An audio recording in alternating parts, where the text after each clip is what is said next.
So it is the end of the year, and we're very close to Rosh Hashanah.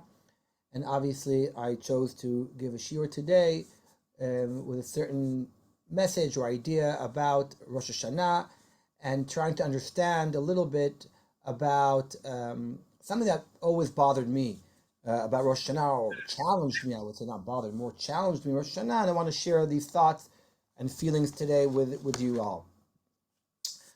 Usually in the Jewish holidays are very extreme. We have Purim and we have Tisha B'Av. Those are very extreme. Everyone knows what they're about. Everyone knows how we're supposed to act and behave during those chagim, and we even know how we're supposed to feel. There are some other chagim that are a bit more serious, but at the same time, their Shavuot is a bit more of a serious chag, but it's still Yom Tov.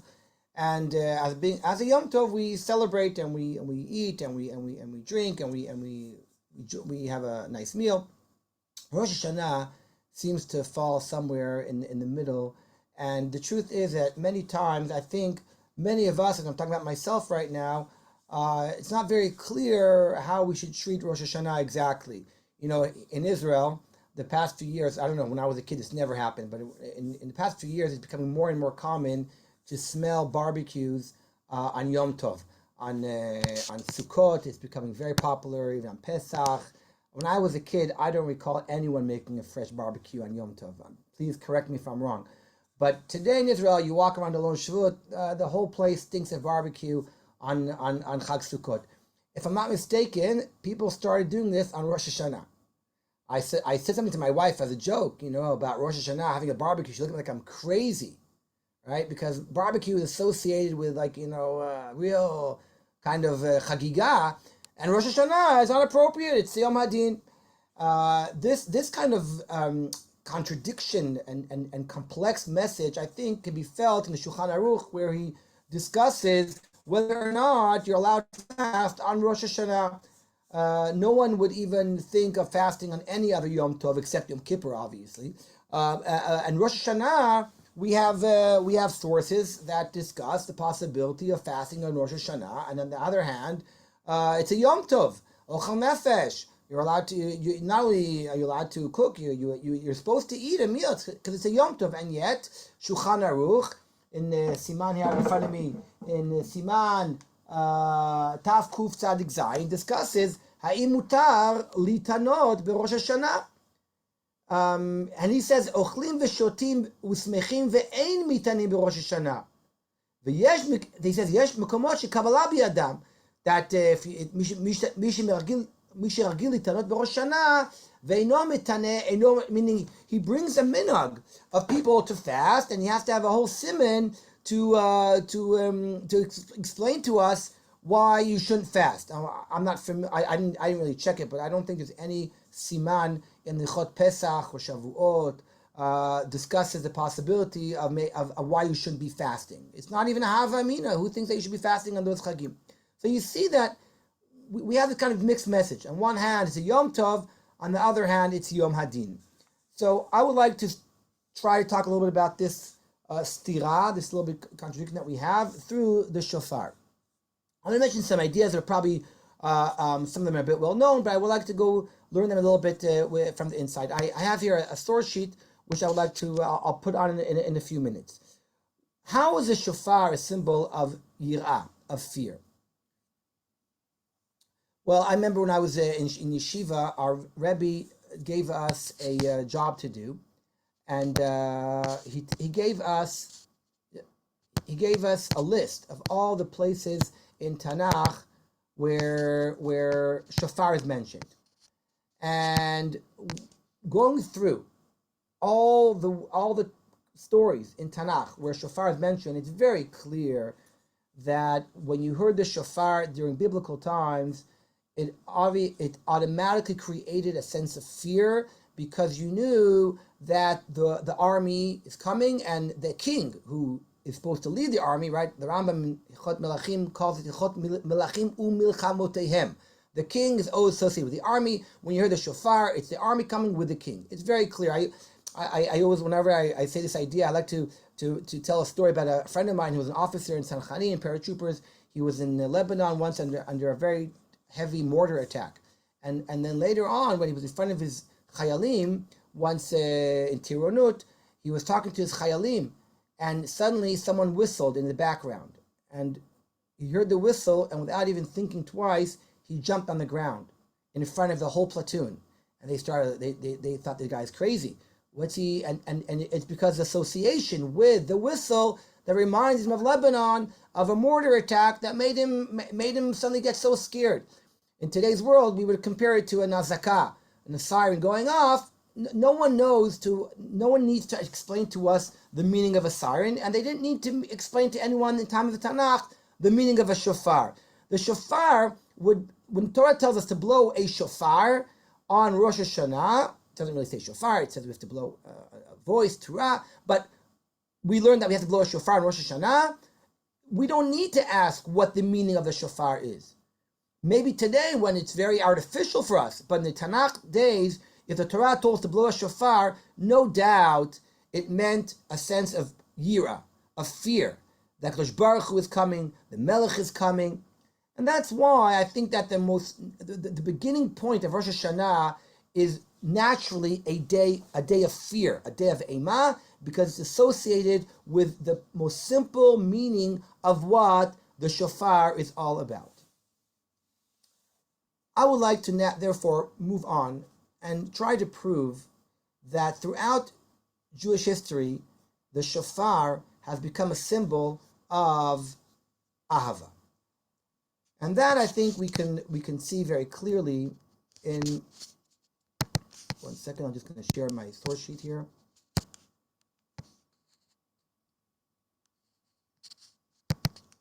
This we can see in the Sugya, Masechet Rosh Hashanah,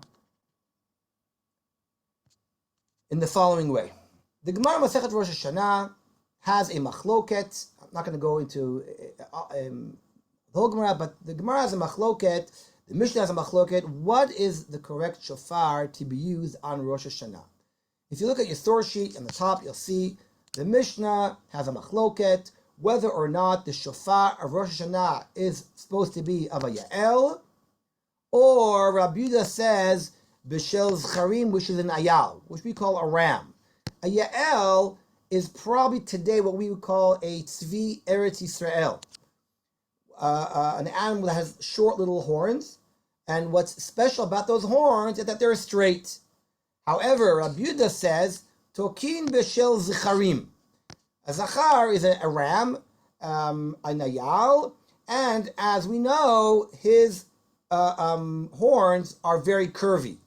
And the Gemara really understands that this is a machloket, and tells us that the machloket is really about whether or not you have to use a curved shofar or a straight horn, a straight shofar.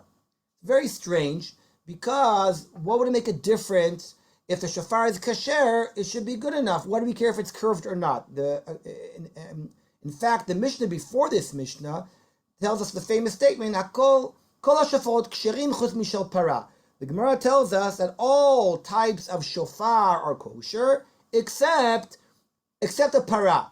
So why do I care if it's curved or not curved if it's a shofar? So the Gemara tries to explain. I'm looking at the Gemara right now. Amar Rab Levi. Mitzvah shel Rosh Hashanah v'Shalom Kippur b'kfufin. Kol Hashanah b'pshutin.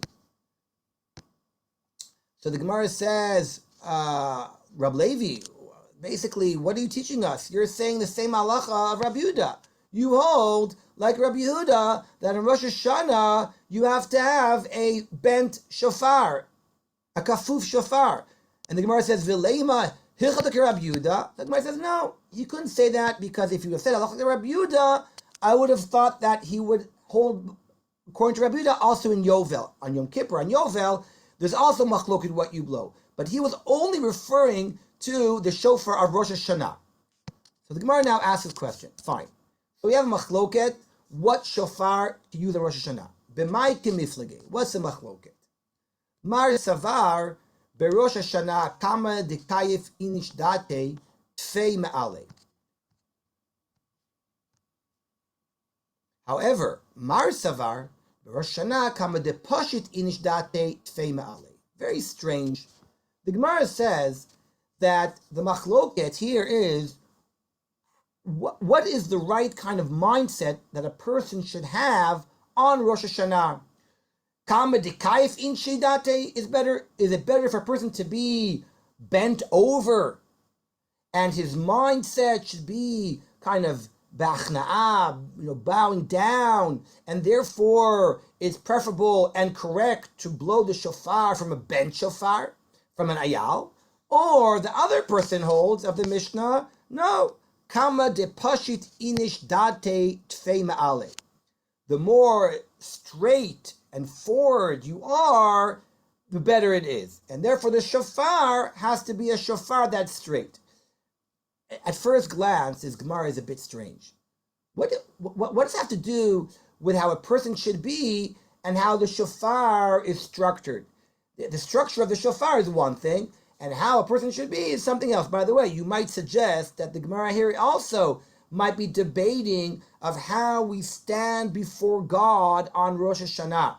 Do we stand mitoch yira, bent over, or some kind of ahava? You can argue that maybe that's part of the machloket that I'm trying to talk about today, that we're not very sure, not very clear what exactly is our status in front of God on Rosh Hashanah. However, Rashi has almost an unbelievable perush to this Gemara that is so remarkable. Rashi, as you can see in front of you, quotes psukim, which are also mentioned in Masechet Yevamot regarding a machloket, how a person is supposed to pray before God. The Gemara Yevamot refers to how a person should stand before God in any prayer. And the Gemara there brings psukim, for example, look at Rashi. Some people think you always should look down when you daven. Why? The pasuk in Melachim of Shlomo HaMelech, Vayu einai v'libi sham.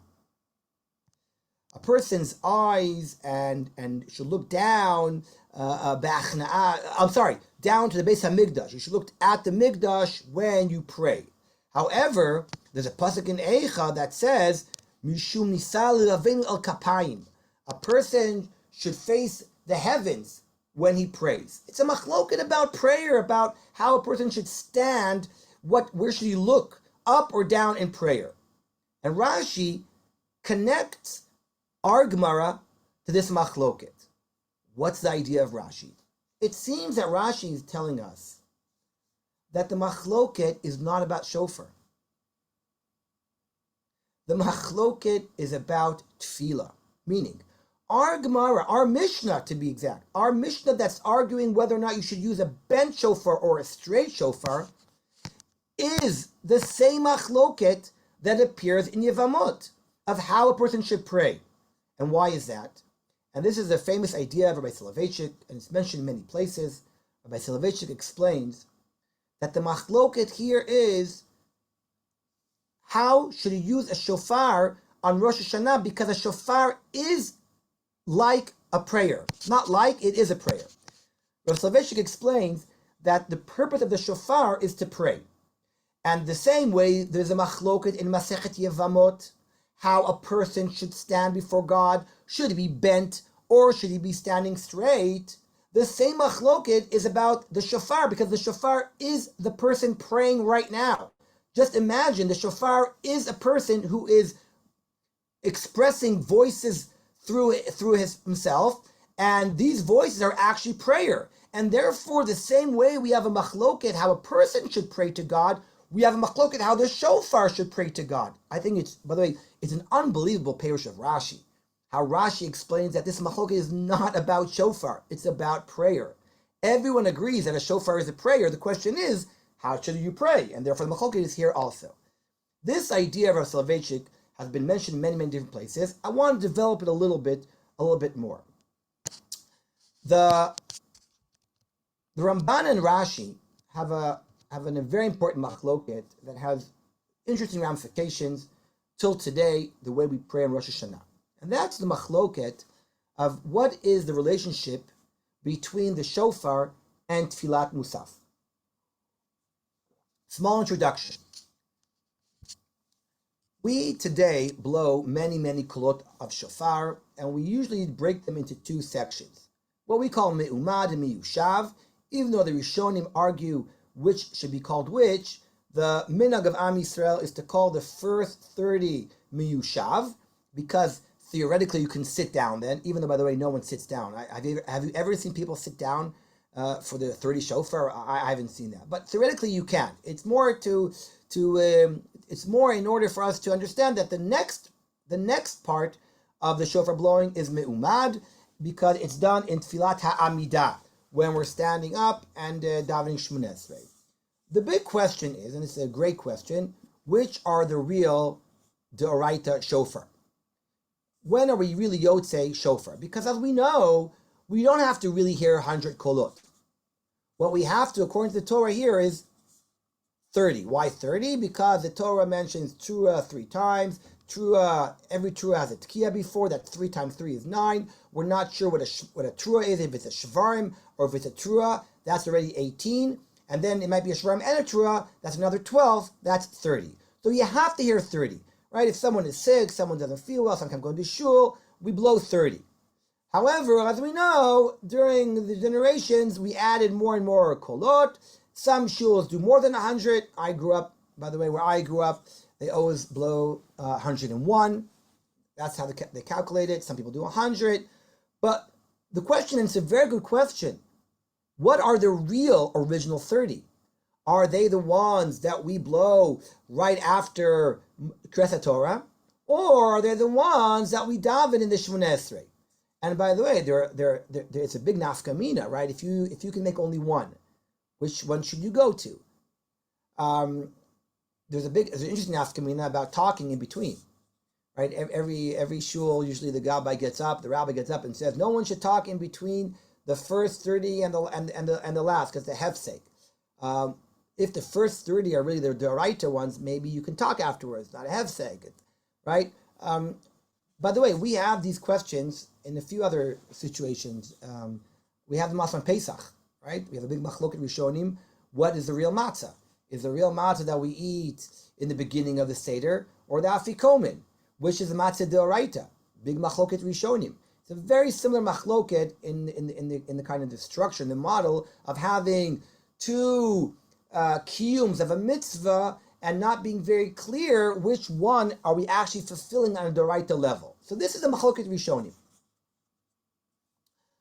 In fact, some rishonim, like the Baal Ma'or, hold that the miyushav ones, the one at the beginning, were added much later, and that the real ones are only at the end. Some people say, no, the real ones are the miyushav. That's really what your yotzei. And the other ones are just to blow more kolot. The Ramban has this mamash unbelievable idea. The Ramban he suggests that the later kolot that we blow on Rosh Hashanah during our davening later are from the idea of Rosh Hashanah being a day of fear and yira and ta'anit and sarot, and therefore we should blow the shofar to it's nothing to do with Rosh Hashanah, according to the Ramban. Because the real shofar, your yotzei, when you did it after Kriyas Torah. However, Rashi very famously disagrees. Rashi has a shita, and the Ramban attacks his shita. Rashi holds that the real shofar blowing is the one that we do in the Shmoneh Esrei, in the Musaf. I don't know if I was in front of people, I could see people's faces more. I would love to know. I really would love to know how many people here have the minhag of blowing in the silent Shmoneh Esrei. And anyone that I can see, does anyone have that minhag here? Oh, some people have their hand up. Excellent. I've never been to a shul, by the way, that did that.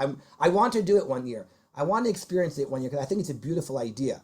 I've never ever davened in a shul where they blew shofar in the tefillah b'lachash. Chabad do it. Chabad do it, yeah.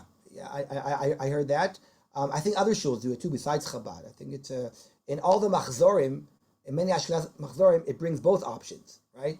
So the Shofar generally blows during private. The Ashkenaz generally does not. Does not. Right.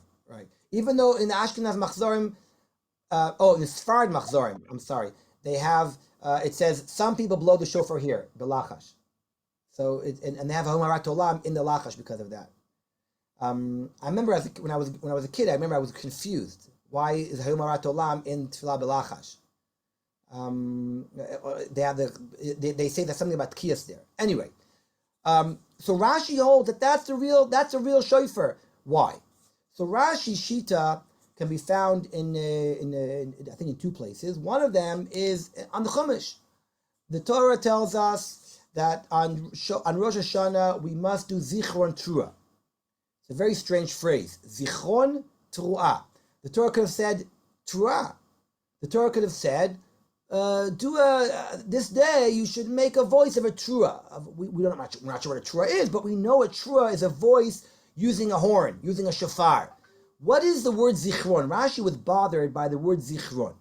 And therefore Rashi, on the Chumash, explains that the word zichron comes to add, as you can see in front of you, Rashi says, zichron psukei zichronot upsukei shofarot. Rashi understands that when the Torah tells us to blow truah, it also tells us to do a zikaron with it, some kind of remembrance of something. And Rashi says this remembrance, this mitzvah of zikaron, is referring to the psukim of zichronot and the psukim of shofarot, which meant, according to Rashi, that is a deoraita chiyuv to blow shofar when you mention the psukim. According to Rashi, you're not supposed to blow shofar separately from the psukim. And therefore, when we have a Shmoneh Esrei, like Musaf and Rosh Hashanah, which is the most unusual Shmoneh Esrei of the entire year, which has so many psukim, and it's a beautiful structure, there are 10 psukim for every section. The idea, according to Rashi, is that we're supposed to blow the shofar while we mention these psukim. The Ramban, as you can see here, attacks Rashi and says, Rashi, what are you talking about? It's a nice idea. He says, Kol ze asmachta. There's a source to this, there's a backing to it from the Torah, but the Gemara says explicitly that if a person can choose between davening or blowing shofar, he should go to blow shofar. Why? Because shofar is deoraita, and the psukim and the tefillah is only derabanan. The Ramban says, Rashi, I don't know what you're talking about. Rashi can be explained very simply. Rashi says, you're right, shofar by itself might be deoraita, and psukim by itself might be deoraita. But the real deoraita of the way to do it is to do shofar with tefillah. That's the way the Torah wanted you. If you don't have psukim, there still is a mitzvah to hear the shofar. But the correct way from the Torah to hear shofar is to do it on the psukim. What's the idea of Rashi? So the answer is very simple. Rashi l'shitato. Rashi that we just mentioned in the Gemara about the structure of the shofar, which symbolizes a prayer, comes together here also. Because according to Rashi, shofar is an act of prayer. When we blow the shofar is praying to HaKadosh Baruch Hu. And therefore it makes sense according to Rashi. It could be that Rashi got his idea from here, that the Torah teaches us that you have to blow the shofar in your tefillah, part of the tefillah. You can't disconnect the prayers of Rosh Hashanah from the shofar. Why? Because shofar is prayer. Prayer is shofar. And therefore they have to be mixed together. According to Rashi, therefore, when we blow the first 30 kolot of shofar in shul, according to Rashi, we are not fulfilling the deoraita chiyuv of shofar. Only when we get to the Shmoneh Esrei will we be fulfilling the chiyuv deoraita of blowing shofar. Only shofar in the psukim in Musaf is shofar deoraita. As I said, many Rishonim disagree. There's a big machloket about this. By the way, I just say this on the side. According to Rashi, you're making a bracha at a point where you're not fulfilling the mitzvah deoraita. How is that possible? So the answer, of course, is that even though the fulfillment of the mitzvah is only later, when you start the process of the mitzvah, you can make a bracha.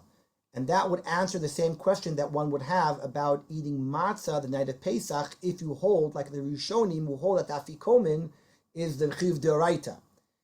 And one more good example would be, by the way, anyone have on the top of their head a good example where you make a bracha even though the mitzvah is done later on, might be Sfirat HaOmer.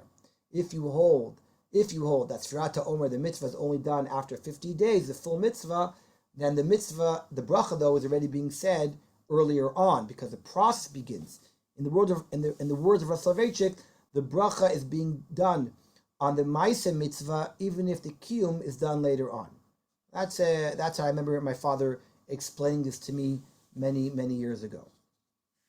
Anyway, so we have Machloket Rashi and Ramban, but what do we gain from Rashi? I think we gained a beautiful idea that ultimately the shofar is a tefillah. I tried to explain why Rosh Hashanah has two sides to it, Yira and Ahava. I said the Yira is very simple, because the shofar is a symbol of Yira in the Tanakh. However, according to what we're saying right now, the shofar has a different side to it, a side of Ahava, a side of love, of tachanunim, of crying out to HaKadosh Baruch Hu, of a prayer to HaKadosh Baruch Hu. When I think about this idea, I know I'm going back and forth a little bit, but I think it's almost a very similar idea on the night of Pesach about the meaning of the matzah. Right? The matzah has two sides to it. On one hand, the matzah is lechem oni. It's the bread that we ate in Egypt as poor people, as slaves, but it also is the bread of redemption, the bread that symbolizes the geula.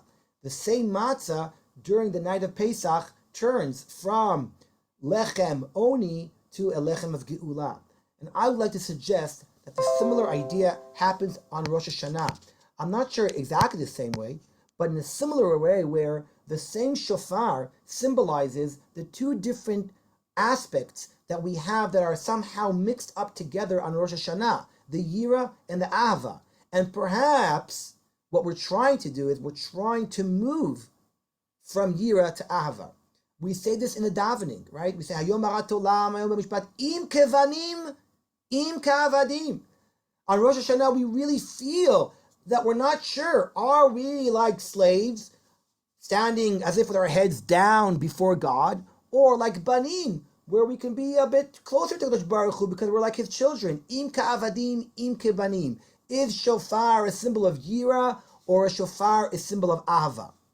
I want to go back a little bit to this idea of the shofar being a symbol of ahava. There's a very beautiful perush of the Emek Davar, the Netziv, which I really love very much, and I'm going to share it with you now. In the pasuk in Dvarim, the beginning of Dvarim, Kadosh Baruch Hu tells us, "V'lo shama Hashem b'kolchem." God has not listened b'kolchem.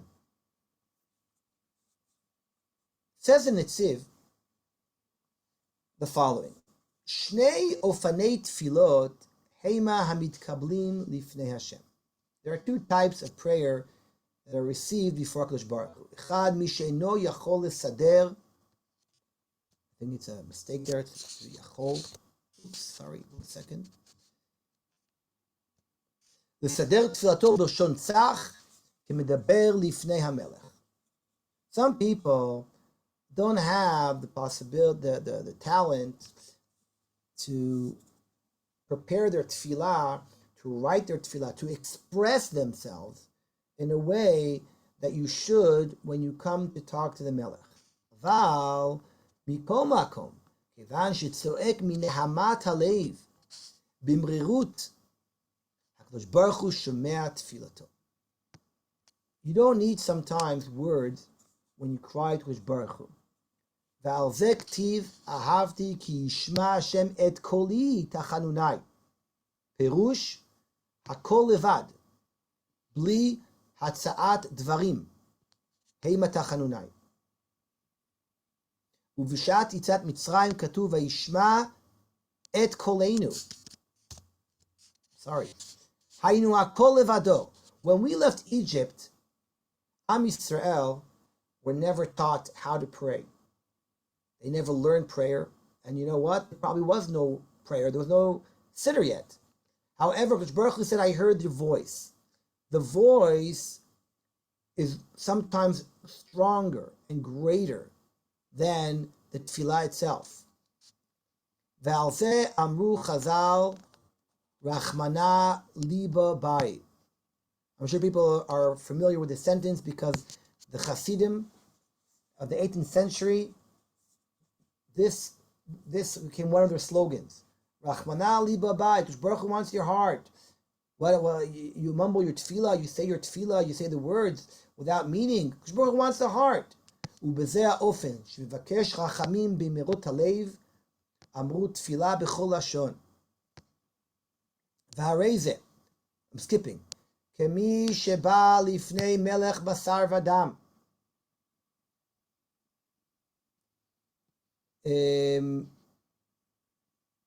שהדרך ארץ הוא לדבר בלשון המלך. Right? You're supposed to talk before the king in a certain way. Right? We just lost the Queen of England, so anyone who ever met the Queen knows that there's a protocol of how to talk to the Queen, who talks first and who goes first and who bows or curtsies. I don't know. There's a whole protocol. My mother-in-law was there a few times. She told me. So there's a protocol how to talk to the king. מכל מקום, מי שבא לצעוק רחמים, ומרת נפשו,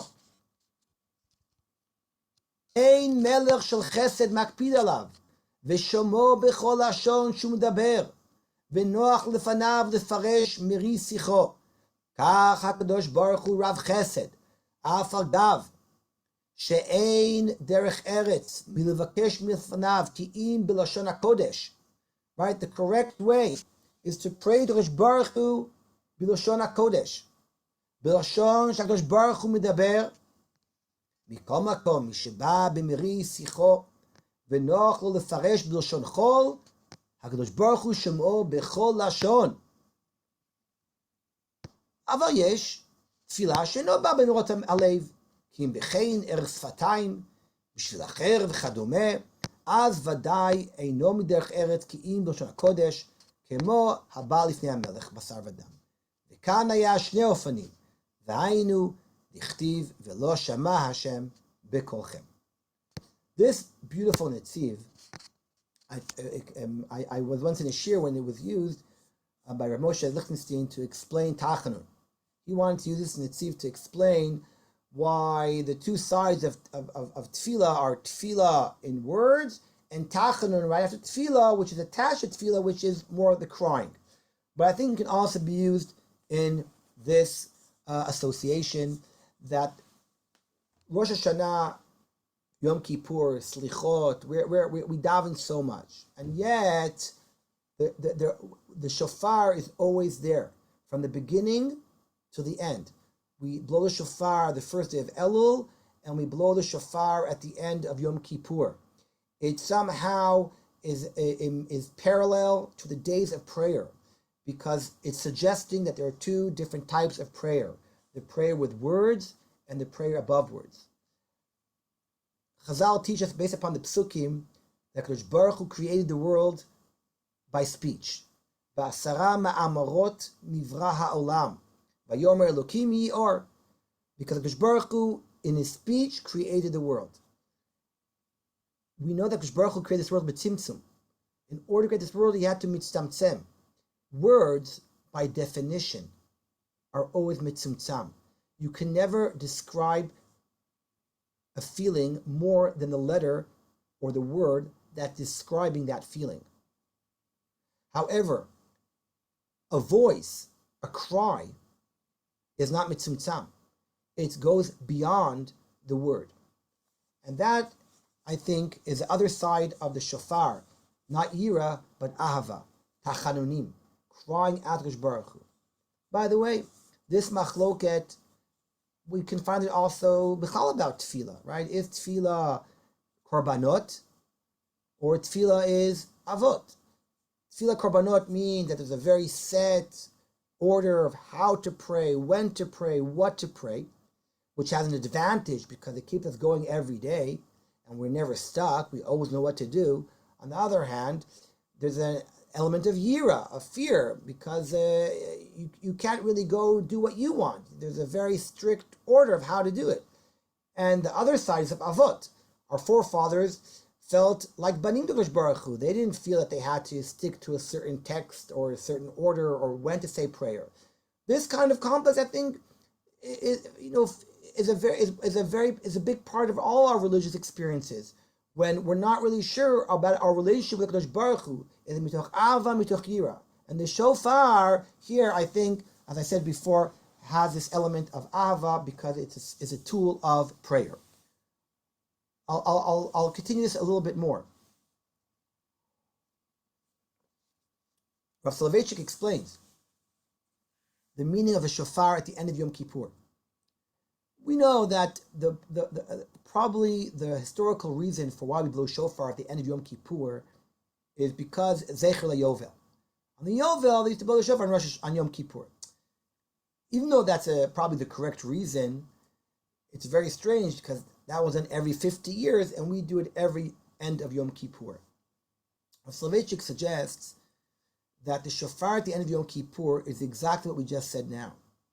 That a person throughout Yom Kippur feels they have so much time, they have 24 hours to express themselves to Kadosh Baruch Hu by vidui, by slichot, by tachanunim, by explanations.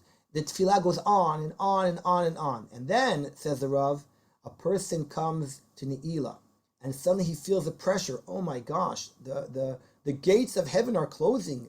And he starts rushing, trying to get everything in last minute. And then suddenly it's over and he realizes he wasn't able to express himself because, as I said, the words are limited. The words limit, and you want to go above the words. And that's why we blow the shofar. Because the shofar at the end is this kind of crying out, HaKadosh Baruch Hu, as the Netziv explains, a cry without words that's sometimes more powerful than the words themselves. Rabbi Soloveitchik, by the way, proved this idea from another famous Gemara. The Gemara in Masechet Rosh Hashanah discusses, as I mentioned before, which shofar is a kosher shofar and which is pasul. And the Gemara tells us that a shofar of a parah, according to Tanna Kama, is pasul because it's not a shofar. The Gemara suggests other possible explanations why a shofar of a cow, of a bull, is pasul. And the Gemara suggests ein katigor na'asa sanigor. The Gemara teaches us that it's inappropriate for us to blow a shofar of a horn of an animal that takes us back to Chet HaEgel. And by the way, it could be that it has extra meaning because originally, those are the days, Rosh Hashanah, Kippur, Rosh Hashanah, and Yom Kippur are the days where Moshe Rabbeinu, as if, came down from Har Sinai, Yom Kippur. This is the time of the year.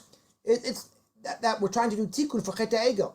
It would be wrong for us to do something that would remind the Kadosh Baruch Hu as if of our chet. So we don't use a shofar of a cow. So the Gemara says, I don't understand. There are other elements that we have in the Beis Hamikdash that remind us of Chet HaEgel. The Gemara says the Kohen Gadol used to wear Bigdei Zahav, and obviously Bigdei Zahav, gold, reminds us of Chet HaEgel. So if you're so concerned about this idea that it's rude and not proper for you to do something that reminds Kadosh Baruch Hu of Chet HaEgel, then why is the Kohen Gadol wearing clothes made out of gold? And the Gemara differentiates between inside the Beit HaMikdash or outside the Beit HaMikdash. The Gemara says, you're right, the Bigdei Zahav, if you recall, were not worn in the Kodesh HaKodashim. And that is why on Yom Kippur, the Kohen Gadol used to change his clothes 5 times, and he used to go to the mikvah and wash his hands, and that's what we have in the Avodah. We talk about him going in, going out, going in, going out, changing his clothes. Why? Really, because of that reason.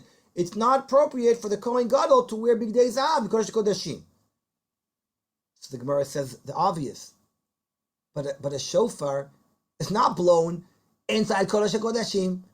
We blow the shofar outside the Beis Hamikdash. So if you say that it's not a problem to do it outside, so why the shofar of a parah again a problem? And there the Gemara gives an answer which needs to be explained. The Gemara says, "Kevan de zikaron," because zikaron ki lifnai v'lifnim dami. Because lizikaron, it's as if done in front, in the Kodesh Kodashim. What's the meaning of that? I think that now that we learned the Rashi, it's just an unbelievable pshat. If you remember, Rashi said, what does zikaron truah mean? Zichron truah mean? The word zikaron means tefillah. So now we'll put this in the Gemara's words. Because lizikaron, because the shofar is zichron dami, because the shofar is for the purpose of tefillah, so tefillah, even though it's done outside the Beis Hamikdash, all tefillah is considered to be before Kodesh Baruch Hu in Kodesh HaKodashim. And where do we see that in the most beautiful way? Right? I'm just going to, you have the Gemara here, Shofar Nami B'chutzu. I'm reading on the source sheet. The Gemara says, Kevan d'lizikaronu ki bifnim dami. If you look at the Rambam in Ilchot Tefillah, you'll hear that the Rambam talks about different factors that are ma'akev tefillah, different halachot that prevent you from praying. And what does he say, the Rambam? One of them is kavana. A person has to have kavana. There's a very famous Reb Chaim of Brisk that explains different levels of kavana regarding tefillah. Reb Chaim Brisk explained, according to the Rambam, there's a special kavana that exists only in tefillah. We talk about mitzvot, chod kavana, different levels of kavana that you have to have for mitzvot. But in tefillah, the ultimate kavana is that a person should see himself standing before God. As the Rambam says, Ketzad kavana sheyifneh et libo mikol hamachshavot v'yireh atzmo kilu omed lifnei hashchina. You see that? Kevan zikaron ki bifnim dami. Because, according to Rashi, it's beautiful pshat. Because lizikaron, because shofar is tefillah, it's zichron truah. We understand that it's a tefillah, and tefillah, even if it's said all around the world, out at the Beis Hamikdash, a person, when he davens, has to imagine that he's standing before HaKadosh Baruch Hu. And therefore, every tefillah is lifnei Hashem. And therefore, every shofar blowing is lifnei Hashem. And that's why you cannot blow the shofar of a parah, because it's as if you're taking gold inside Kodesh HaKodashim. And ein kategor na'asa nigor. So I think that is just kind of the cherry on the top of Rashi's shita about how the shofar is a tefillah, and it comes to serve as a tefillah before Kadosh Baruch Hu. What did I bring all this for? As I said to you before, because I wanted to talk today about the complex message of Rosh Hashanah being a day where we're not very sure how we're supposed to behave, how we're supposed to act. Should we celebrate? Should we be in the Emat Yom Hadin, or should we celebrate? How exactly does that work? And as I said, the shofar expresses both.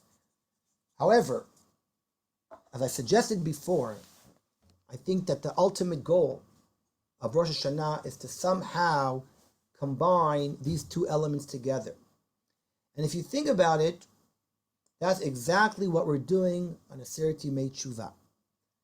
The move from Rosh Hashanah to Yom Kippur is exactly that. Rosh Hashanah is ultimately Yom Hadin. There's no question that on the Torah Pshat level, like when I say Pshat, I mean when the Torah says to blow shofar, to me it's so simple that the Torah meant it to create Ema, to create fear, because that was the idea of the shofar. Some time ago I heard a shiur about Tchelet, about the finding of Tchelet. So the people that found Tchelet, they gave Baruch Sturman. Those of you who know him, I don't know, you may know him. He gave the lecture. He's one of the people that found Tchelet. So he spoke about how that we, for hundreds of years, we didn't know what Tchelet is. And we're still confused. We're still looking what Tchelet is. He said, in the time of the Torah, the time of the Tanakh, everyone knew what Tchelet was. It's like we know what gold is because we have gold. They had Tchelet. They knew what Tchelet was. It wasn't like a Chiddush. Let's find Tchelet now. We don't know what it is because we don't have real Tchelet. We lost it. But it's like today when people give drushas about what a shofar is, we need to, because it's unnatural for us to have a shofar. But no doubt that in the Torah's time, the shofar was a kli milchama, was a kli of fear, and there's so many psukim that you can go through them and see how the psukim really suggest that was the association of a shofar. So the shofar and Rosh Hashanah, I think, ultimately is Yom Hadin. And Yom Kippur, as we know, is Yom Rachamim. And during Aseret Yimei Tshuva, the idea is to try to change our relationship with HaKadosh Baruch Hu from the Yom Hadin of being fear and trembling before God to a day of Tshuva and Ahava and Rachamim. Because we know that if we're going to be judged by God only mitoch yira, then chas v'shalom lo aleinu, it could be very bad for us. So therefore, we try to change our relationship with Baruch Hu to kibanim, not ka'avadim, and what symbolizes that change? The shofar. The shofar that begins as the shofar of Yom Hadin follows us and ends with the shofar blowing at the end of Yom Kippur as a shofar of rachamim, of a shofar praying and calling out to God. I think that this idea can also be explained in a very beautiful paragraph of the Rav, which I recall as a child. I always loved this paragraph very, very much of Rabbi Soloveitchik. In fact, some time ago, someone made a podcast of asking me what would be the 3 passages of Torah that you would take with you to a desert island, and it's a good question. Like I may have chosen. I was debating to choose this passage of Rav Soloveitchik because it's such a beautiful passage. I'm going to read out. I have it on my phone. I don't have it on your source sheet, but I have it on my phone. I'm going to read it out. And Zechorani, I'm sorry. Rav Soloveitchik says like this. Rav Soloveitchik, when he was a child, had a Hasidish Melamed, a Chabad Melamed. That's why the Rav had some kind of kesher to Chabad. There's a letter that Rav Soloveitchik talks about how he had some kind of kesher to Hasidus. If I'm not mistaken, my Abba found that letter. I think my father had that letter and he made it, he published it. Someone gave it to him and he made it, if I'm not mistaken. It's printed in Rabbi Helfgott's book about the Rav's letters. And the Rav, in his memoirs, describes how he had a Melamed that was a Chabadnik. And he says, Oyami deberi manu b'chodesh Elul, binyan Rosh Hashanah u'machut, v'tilo chata Hashem levadecha. And he used to say like this: Hine Yehudim aniyim u'merudim mamlichim et HaKadosh Baruch Hu lemelech al kol haaretz u'mitpalelim lefanav shel kol be'ei olam yitnu lecha keter melucha. Zechorani, I remember that I once asked my Melamed, Rebbe, HaKadosh Baruch Hu Adon v'ribon kol ha'olamim v'abore u'mechadesh ma'aseh v'reshit. Why do we have to make him king of the world? what exactly are we? Hashem Baruch Hu is a melech by himself. Now, in this context, by the way, I always this idea that we are making Kadosh Baruch Hu melech al kol haaretz. I want to add before I continue, Rav Soloveitchik, that this idea I like to explain by reading out The Little Prince. I can't read it in French in the original, but those of you who read the famous book The Little Prince know that this little kid is going around different planets and he's meeting different people and different things, and he meets a king. If you recall, I'm sure many of you have read The Little Prince many years ago, and he meets a prince. A king, and this king is sitting on a planet, and there's no room for anyone else but for the king. And this little prince asks him, "Who are you king of?" And the king says, "Of everything." And the little prince says, "Of what?" And the king says, "Of the universe." This dialogue goes on. It's a very strange dialogue. And at the end, the king goes to the little prince. The little prince says, "Okay, nice to meet you. I'm leaving now." And the king says, "No, please don't leave." And the little prince says, "Why not?" So the king says, "Because you're my subject." In other words, what makes me king is that you are my subject. And if you're not my subject, then I'm not a king. Hasidus explains this beautifully. Ein melech belo am. There's no meaning to a leader, to a king, if he doesn't have subjects who recognize him as a king. In other words, Kadosh Baruch Hu Kivyachol needs Bnei Adam. Kadosh Baruch Hu needs people to make him king. This appears in the Midrash, in the beautiful Midrash. It's ever Bereshit. I remember this Midrash, by the way. I just want to say, I remember this Midrash being said when I was in the army 30 years ago. Rabbi Gottenstein, Alon Goshen, was on Miluim. We were Sadirnikim in Hesder, and it was Parshat Noach, and we were in the refugee camp somewhere, and he gave us this beautiful drasha, and I still remember it till today. He talked about Avram versus Noach, and he mentioned that Midrash, that Avram talks to Kadosh Baruch Hu and tells Kadosh Baruch Hu, "I will lead you. I will take a flashlight as if Kadosh Baruch Hu, and I will follow the light." And the Midrash says, according to that, "Hu tzarich lichvodenu." HaKadosh Baruch Hu needs us. He needs Avram. Without Avram telling people that God exists, no one will know that God is God. Adon olam asher malach b'terem kol tzid nivra le'et na'asa b'chefza kol azai melech shmo yikra. When will God be king? Only when there are subjects. Only when there are people in the world that will recognize him. God is God without subjects. He doesn't need the world to be God. But to be king of the world, he needs people to point their finger and say, "This is our God." And in a funny, ironic way, in an absurd way, God needs subjects. God needs us. And that's what Soloveitchik says. I asked my Rebbe, Lama tzarich, why does God need us to become Melech HaKol Aretz? Lama lo keter milucha shelanu? Eni zocher b'diuk et tshuvat HaMelamed.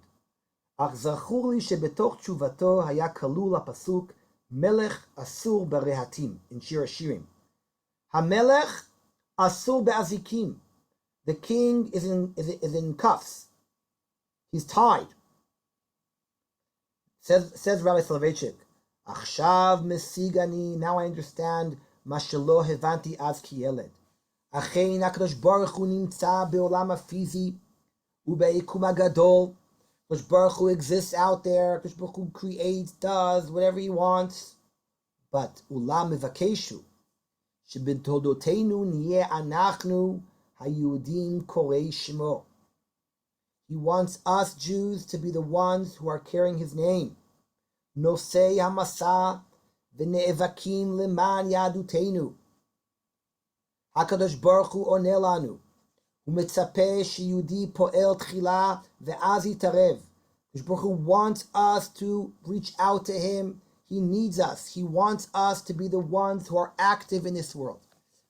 That is the idea of the Keter Melucha, of the coronation of HaKadosh Baruch Hu that we do in Rosh Hashanah. And to bring this into our context, perhaps this is the idea which combines the Yira and the Ahava together. On one hand, HaKadosh Baruch Hu is so far away from us. We fear him. We have no understanding who he is. He is separated from us in a transcendent world where we can't even understand or relate to him. However, HaKadosh Baruch Hu wants us to connect to him. HaKadosh Baruch Hu wants Bnei Adam to get to know him, to be close to him. That is the Midat Ahava. It's as if saying to us that the heter for us to become HaKadosh Baruch Hu's people is from the fact that HaKadosh Baruch Hu created the world and he wanted us to be his subjects. That is, I think, the place, as we would say in Hebrew, the mimshak, right, between the Yira and the Ahava, where we bring together these two worlds which contradict each other, the Yira and the Ahava. HaKadosh Baruch Hu is far away from us, to HaKadosh Baruch Hu who exists around us, who is amongst us, who wants us to become close to him. And on the day that the world is created, we begin that kind of complex message from moving our relationship from God, being God of the universe, who we don't understand, who we don't relate to, and slowly making him our God, becoming close to him, describing him, leading us to Yom Kippur. My Abba Alav Shalom used to, I had many good memories davening with him over the Yom Noraim. In fact, Yom Noraim in our house never ended on Rosh Yom Kippur. The Nigunim continued throughout the year, always waiting and anticipating for the next Rosh Hashanah. But there was one song that stood out, that my father loved the most, I think. And that was a piyut that not all Jews say. And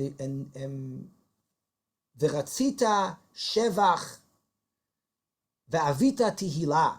It's a piyut that is some shuls say it in the back of this machzor. Some people add it, some don't. In Shivat Har Etzion, where I grew up davening, the Rav Mital and the Chazanim used to always say it and sing it to a beautiful tune. But the words are just beautiful. The words describe how Kadosh Baruch Hu is a God who is so far away from us, who is so disattached from this world, and yet ve'avita tihila, you want praise from us mortals, from us nothings. That I think is a tefillah which really brings together both aspects that we just mentioned of the two sides of our relationship with the Kadosh Baruch Hu. Ve'avita tihila mi bnei Adam. Here in the Ava, coming through in the Shofar, leading us from Rosh Hashanah to Yom Kippur, is what changes our relationship with Kadosh Baruch Hu, hopefully, and brings us to Yom Kippur, asking for Mechila and hopefully receiving the Mechila. So that's, I know I finished a little bit early, but I always get confused if it's 10:15 or 10:30. I apologize. But at this point, if people have comments, questions, or what to say, please feel free to suggest, to comment, to Bakasha. So why don't we blow the shofar throughout Aseret Yemei Tshuva? If the shofar is a connector, maybe we should continue to blow it, no? Okay, so I admit that it's a little bit drush. Don't forget, I didn't, I'm not talking here. It's a little bit drush. I quoted the Rav's idea why we blow it at the end of Yom Kippur, meaning that element still exists. I think that that's the more important idea, that we begin Elul with it and we end Yom Kippur with it. Why don't we do it throughout the days? Maybe, I don't know, the Satan, I don't know. Who knows about the Satan here? We can do the Satan. But sometimes the drush is a drush. I can't go back on the on the drush to the minhag. But I at least try to explain the idea of the shofar ending the whole structure of Elul to Yom Kippur. But you're right. It would be more beautiful, as if, right, if it would also be during Seder Yimei Tshuva. Also, I remember the niggin. You tried da da da da da da da Nachon, da da, right? nachon. Da da da da. Niketi damam lo niketi. Correct. Yeah. We do blow shofar every day between Rosh Hashanah and Yom Kippur. At the end of the davening. We don't. We don't have Seder Yimei Tshuva. No. We do. Really? Morning in shul after finishing chapters. No, you don't. No, Phil. No. We No. stopped the day before Rosh Hashanah. Right. Mhm. You don't blow shofar on Erev Rosh Hashanah, and you don't blow it again. Right. It's not. But every day at the end of the davening down in our Not a Seder Yimei Tshuva though. That's in Elul, but that's in Elul. yeah. But once Elul ends, after Rosh Hashanah, we don't blow shofar anymore until the last blast of Yom Kippur.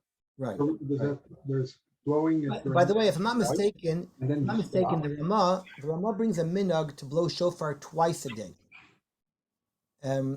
Has anyone ever seen that minhag, by the way, in the morning and evening on Elul? No. So I was in Switzerland, in Basel, and they told me that they do that minhag there. They have the old German minhag was to blow shofar in the morning and in twice a day in Elul. I don't think Hashem will be concerned as to whether we blow shofar 3 times a day or not. This is a very technical argument as to what the legal structure demands. Yeah. But somehow, I think the idea of merging the Yira and the Ahava is the right one, because that's ultimately what it's looking for. So, in other words, you're not going to hang a guy who blows the shofar at the wrong time of day. You say, here is what we should be doing. And I think that's the problem where you get too halachic. I say, this is what you got to do it. And maybe I'm wrong. No, Beseder Gamur. The feel of it. Yeah. I remember your father very well, as you know. He's a great man. Thank you. Have a good holiday, Yom Tov. And we have the best for Eretz Yisrael, Am Yisrael, because we're in tough times. Amen. Careful. And when you say the shofar was a battle cry, and that's what it was to start with. And if you turn a battle cry into a loving cry, it's a great thing. Thank you. You're right. That sums it up. That sums up this year. Excellent. Thank you very much, everyone. Shana Tova, Ktova v'chatzima Tova. Have a good year, and I hope to see you next year. B'ezrat Hashem soon. So far, so good. Shalom. Ktova v'chatzima tova. Okay.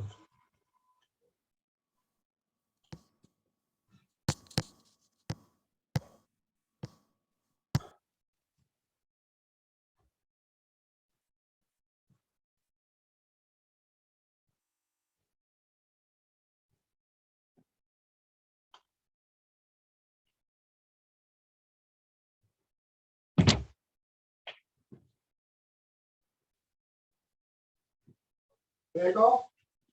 I come to